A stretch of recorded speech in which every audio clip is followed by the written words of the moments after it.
So listen, look, we know who Donald Trump is.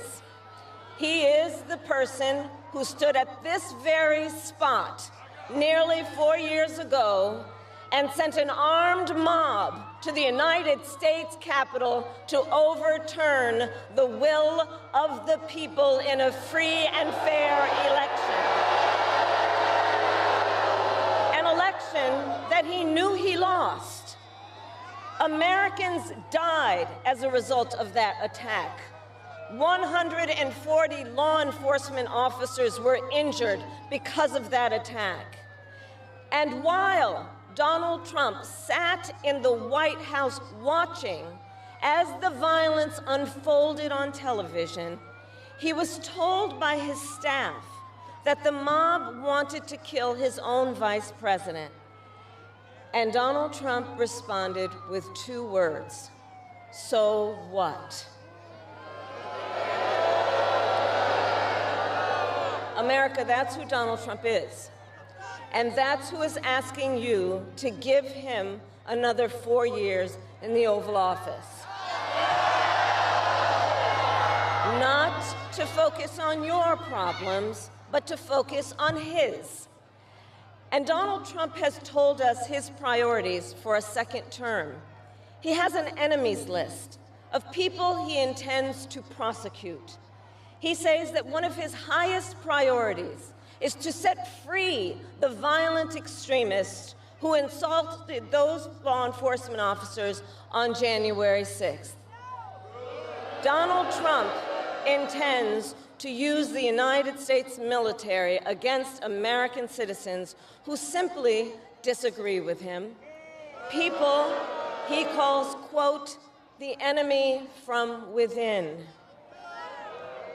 America, this is not a candidate for president who is thinking about how to make your life better. This is someone who is unstable, obsessed with revenge, consumed with grievance, and out for unchecked power. Donald Trump has spent a decade trying to keep the American people divided and afraid of each other. That is who he is. But America, I am here tonight to say that is not who we are. That is not who we are.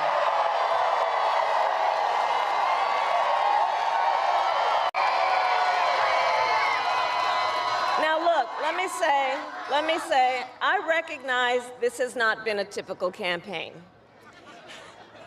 Even though I've had the honor of serving as your vice president for the last 4 years, I know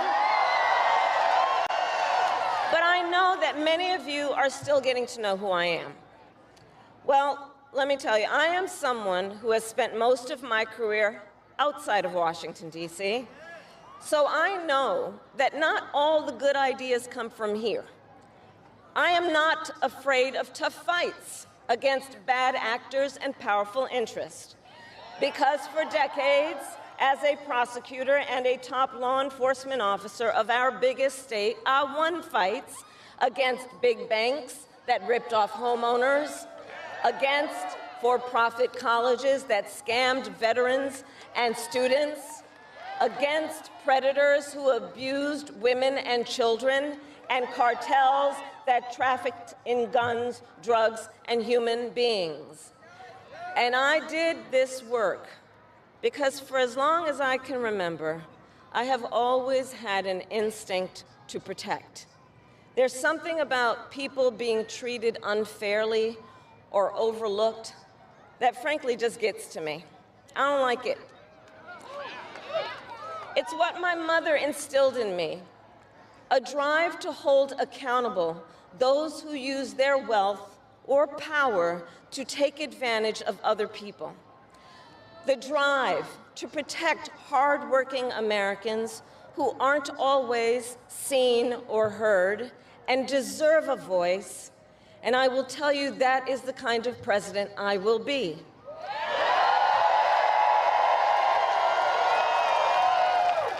And look, I'll be honest with you, I'm not perfect. I make mistakes. But here's what I promise you. I will always listen to you, even if you don't vote for me. I will always tell you the truth, even if it is difficult to hear. I will work every day to build consensus and reach compromise to get things done. And if you give me the chance to fight on your behalf, there is nothing in the world that will stand in my way. And I believe in the fundamental freedom of Americans to make decisions about their own bodies and not have their government tell them what to do.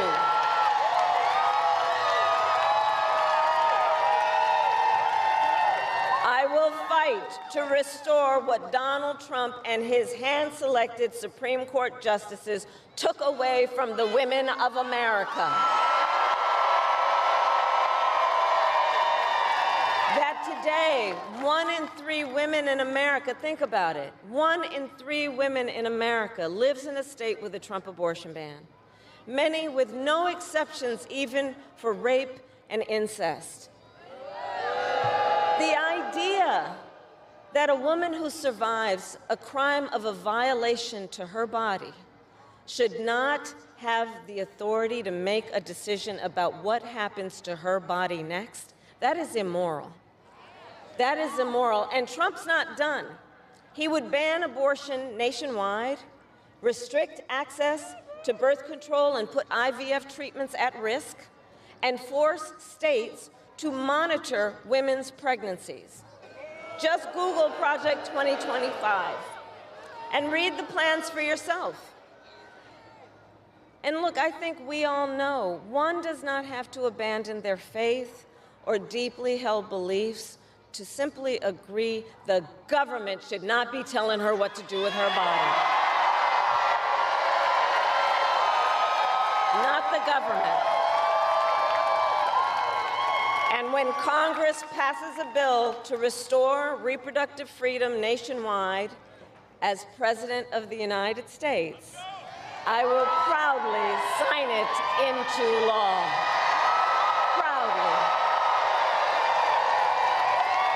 Now, our biggest challenge is to lower costs, costs that were rising even before the pandemic and that are still too high. I get it. I still remember our mother sitting at that yellow Formica table, late at night, cup of tea in hand, a pile of bills in front of her, trying to make it all work.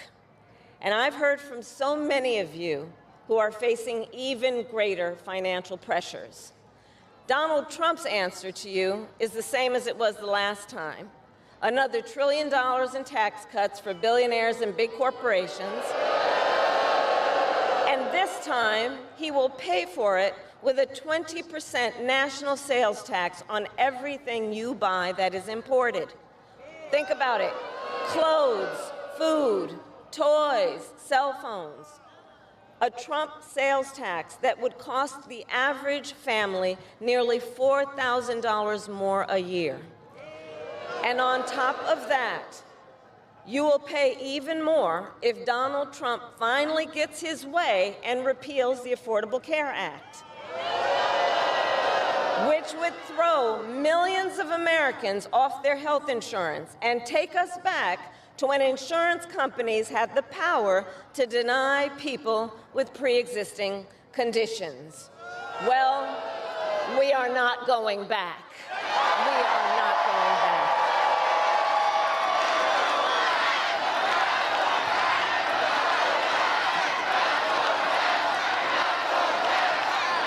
We are not going back, because we also know Donald Trump would deliver tax cuts to his billionaire donors. I will deliver tax cuts to working people and the middle class.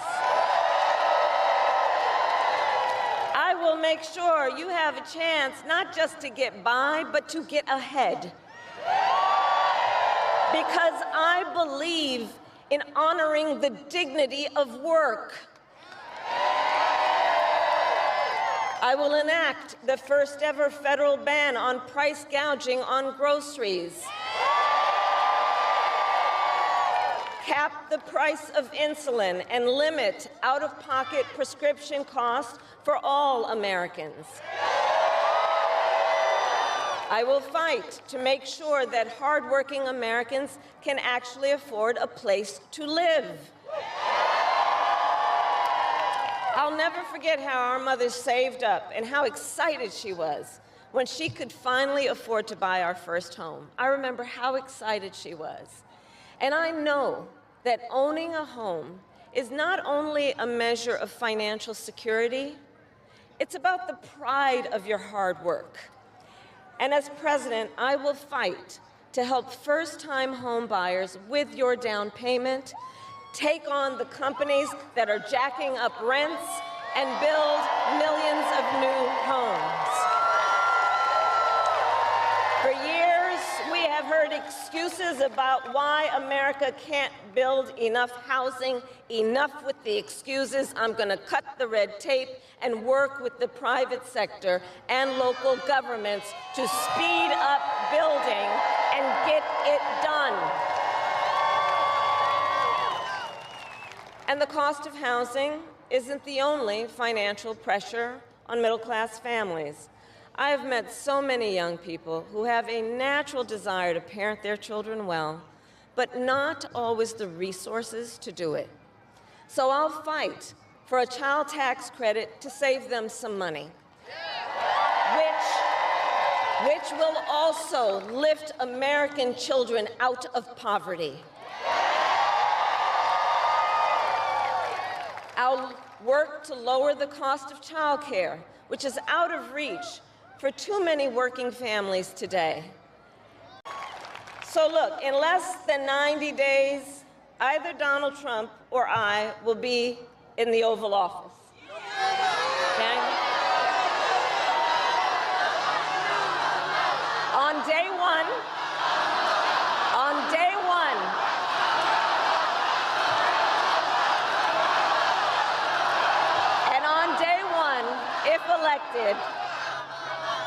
On day one, if elected, Donald Trump would walk into that office with an enemies list.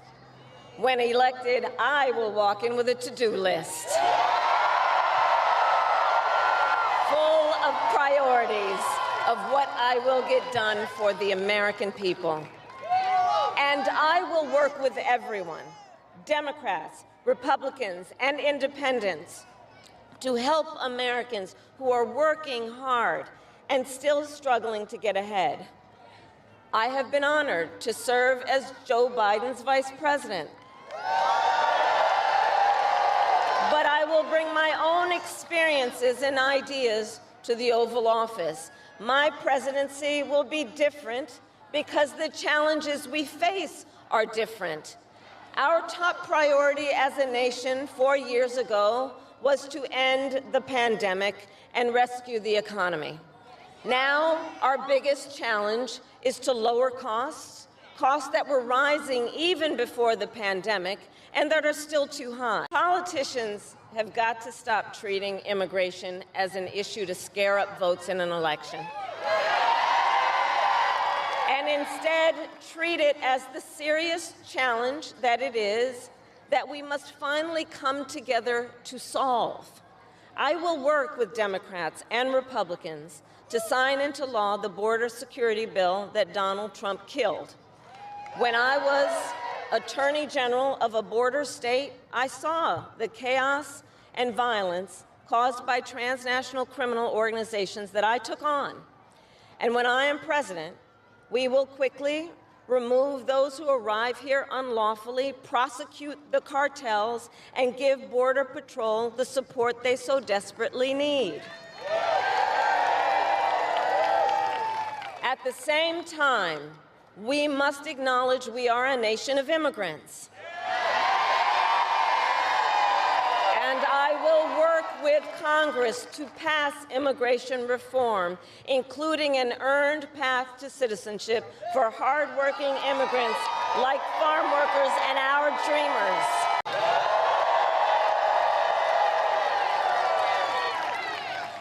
America, we know what Donald Trump has in mind. More chaos, more division, and policies that help those at the very top and hurt everyone else. I offer a different path, and I ask for your vote.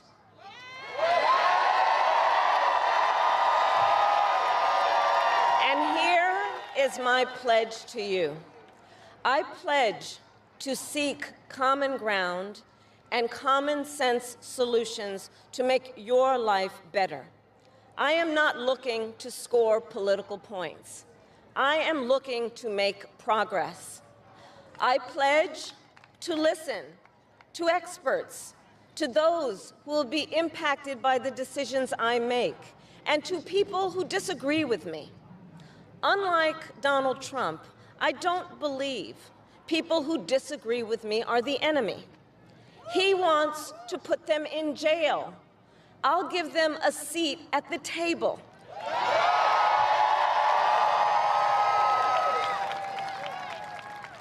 I pledge to you to approach my work with the joy and optimism that comes from making a difference in people's lives.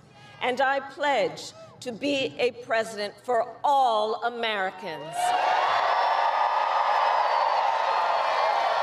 And to always put country above party and self.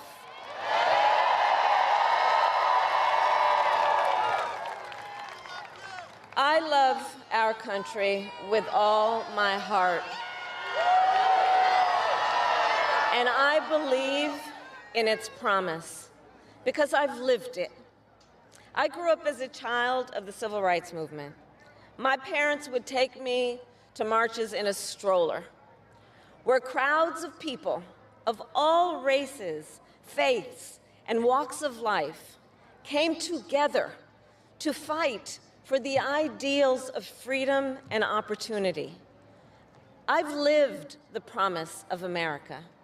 I saw how hard our mother worked to give her daughters the same chances this country gave her. Growing up, I was blessed to have family by blood and family by love, who instilled in me the values of community, compassion, and faith that have always defined our nation at its best. I've lived the promise of America. I've spent my life fighting for the people who have been hurt and counted out, but never stopped believing that in our country, anything is possible. I've lived the promise of America, and I see the promise of America in all of you. In all of you. I see it in the young people who are voting for the first time, who are determined to live free from gun violence and to protect our planet and to shape the world they inherit. I see it in the women who refuse to accept a future without reproductive freedom, and the men who support them. I see it in Republicans who have never voted for a Democrat before, but have put the Constitution of the United States over party. I've seen it in Americans different in many respects, but united in our pursuit of freedom, our belief in fairness and decency, and our faith in a better future. America, I know the vast majority of us have so much more in common than what separates us. I know it. And that's why I am in this race, to fight for the people just like I always have.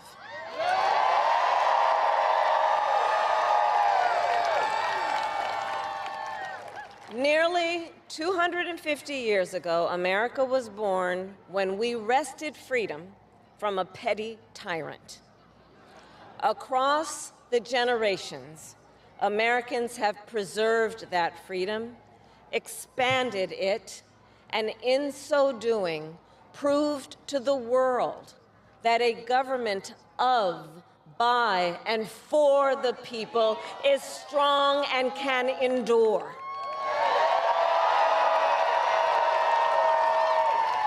And those who came before us, the patriots at Normandy and Selma, Seneca Falls and Stonewall, on farmlands and factory floors, they did not struggle, sacrifice, and lay down their lives only to see us cede our fundamental freedoms. They didn't do that only to see us submit to the will of another petty tyrant. These United States of America, we are not a vessel for the schemes of wannabe dictators. The United States of America is the greatest idea humanity ever devised. A nation big enough to encompass all our dreams, strong enough to withstand any fracture or fissure between us, and fearless enough to imagine a future of possibilities. So America, let us reach for that future. Let us fight for this beautiful country we love.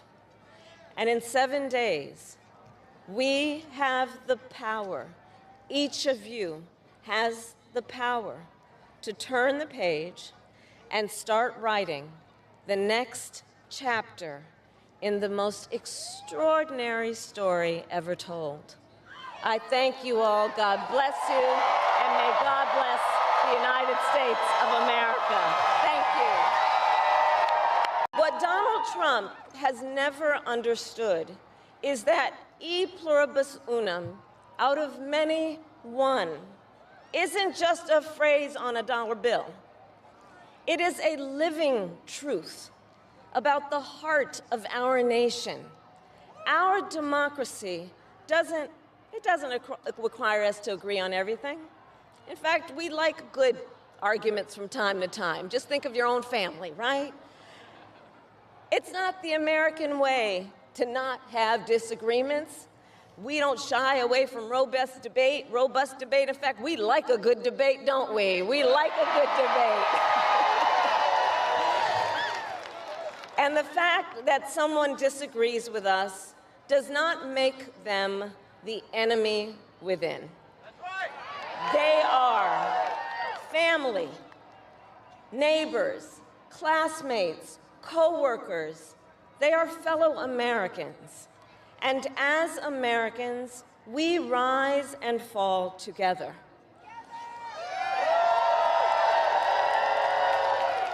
America, for too long, we have been consumed with too much division, chaos, and mutual distrust. And it can be easy then to forget a simple truth. It doesn't have to be this way.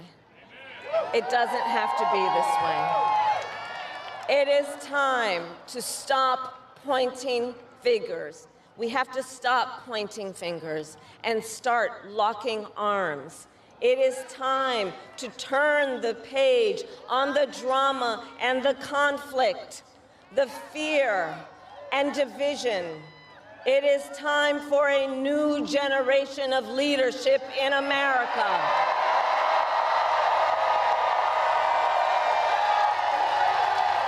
And I am ready to offer that leadership as the next President of the United States of America. As Commander-in-Chief, I will make sure America has the strongest, most lethal fighting force in the world. Donald Trump, on the other hand, has shown his contempt for our nation's heroes, calls them suckers and losers, called a 4-star Marine general a, quote, lowlife. I will always honor never denigrate the service and sacrifice of our troops and their families, and fulfill our sacred obligation to care for them. I will strengthen, not surrender, America's global leadership. And I will stand with our friends because I know that our alliances keep American people safe and make America stronger and more secure. Look, world leaders think that Donald Trump is an easy mark, easy to manipulate with flattery or favor. And you can believe that autocrats like Putin and Kim Jong-un are rooting for him in this election. I will always uphold our security, advance our national interest, and ensure that the United States of America remains, as we must forever be, a champion of liberty around the world.